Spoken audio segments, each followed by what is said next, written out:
اعوذ باللہ من الشیطان الرجیم بسم اللہ الرحمن الرحیم۔ شمعون نے رسول خدا صلی اللہ علیہ وآلہ وسلم سے کہا، مجھے جاہل کی علامتیں بیان فرما دے۔ آن حضرت صلی اللہ علیہ وآلہ وسلم نے فرمایا، اگر اس کے ہم نشین ہوں گے تو تم کو رنج پہنچائے گا، اگر اس سے الگ رہو گے تو تم کو برا بلا کہے گا،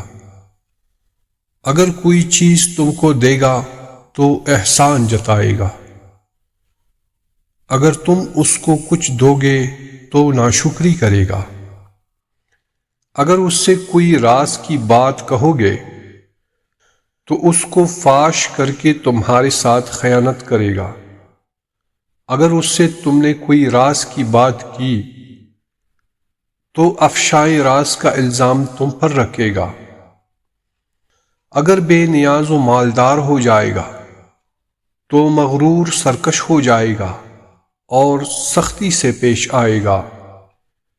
اگر فقیر ہوگا تو خدا کی نعمتوں کا انکار کرے گا اور گناہ کی پرواہ نہیں کرے گا، اگر خوش ہوگا تو طغیان و زیادہ روی کرے گا، اگر غمگین ہوگا تو نا امید ہو جائے گا، اگر روئے گا تو نالہ و فریاد کرے گا، نیکیوں کی غیبت کرے گا، اگر ہنسے گا تو اس کی ہنسی کہکہا ہوگی، خدا کو دوست نہیں رکھے گا اور قانون الہی کا احترام نہیں کرے گا،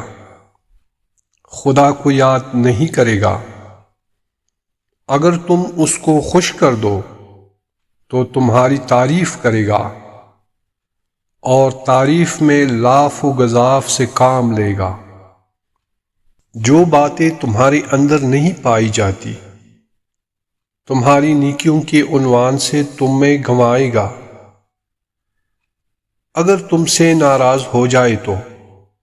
ساری تعریفوں کو ختم کر دے گا اور تمہاری طرف ناروا چیزوں کو نسبت دے گا۔ اللہم صلی علی محمد وآل محمد۔